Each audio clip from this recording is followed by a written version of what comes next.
ফের রাজ্যে রাষ্ট্রপতি শাসনের পক্ষে সওয়াল তমলুকের বিজেপি সাংসদ অভিজিৎ গঙ্গোপাধ্যায়। প্রাক্তন বিচারপতি তথা সাংসদের দাবি, একটানা কয়েকদিনের মধ্যে রাজ্যে বড় কেলেঙ্কারি ফাঁস হবে, তখন 72 ঘণ্টা বন্ধ ডাকা উচিত। যতক্ষণ না মুখ্যমন্ত্রী পদত্যাগ করছেন, যতক্ষণ না রাষ্ট্রপতি শাসন জারি হচ্ছে, ততক্ষণ পর্যন্ত বিক্ষোভ চলা উচিত। রাষ্ট্রপতি শাসনের দাবিতে সবার পথে নামা উচিত। তার দাবিকে কটাক্ষ করেছে তৃণমূল কংগ্রেস। একটি নির্বাচিত সরকারকে ফেলে দিয়ে একজন সাংসদের তরফে রাষ্ট্রপতি শাসনের দাবি কতটা যৌক্তিক ও গণতান্ত্রিক তা নিয়ে প্রশ্ন তুলেছে রাজ্যের শাসক দল। তৃণমূলের রাজ্য সাধারণ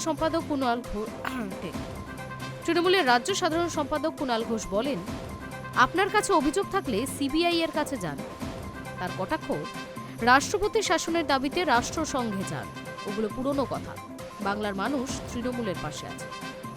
পশ্চিমবঙ্গ ঐক্যবদ্ধ ছাত্র যুব সমাজ সংগঠনের তরফে রবিবার কলকাতায় একটি সাংবাদিক বৈঠকে উপস্থিত ছিলেন সাসপেন্ডেড তৃণমূল ছাত্র পরিষদ নেত্রী রাজন্না হালদার। সেখানেই হাজির হয়ে অভিজিৎ গঙ্গোপাধ্যায়ের দাবি, রাজ্যে অনেক কেলেঙ্কারি সামনে এসেছে, কয়েকদিনের মধ্যেই সামনে আসবে আরও বড় কেলেঙ্কারি। তখন পথে নেমে রাষ্ট্রপতি শাসনের দাবি তোলা উচিত। সাংসদ বলেন, আমার মনে হয় এই সরকার আইনগতভাবে ক্ষমতায় রয়েছে। আশা করি এর মধ্যেই কিছু কেলেঙ্কারি ফাঁস হবে, তখন আবার একটা জোরদার আওয়াজ উঠবে।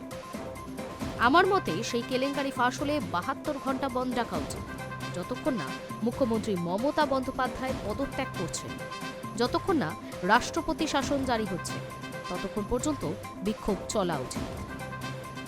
High news network.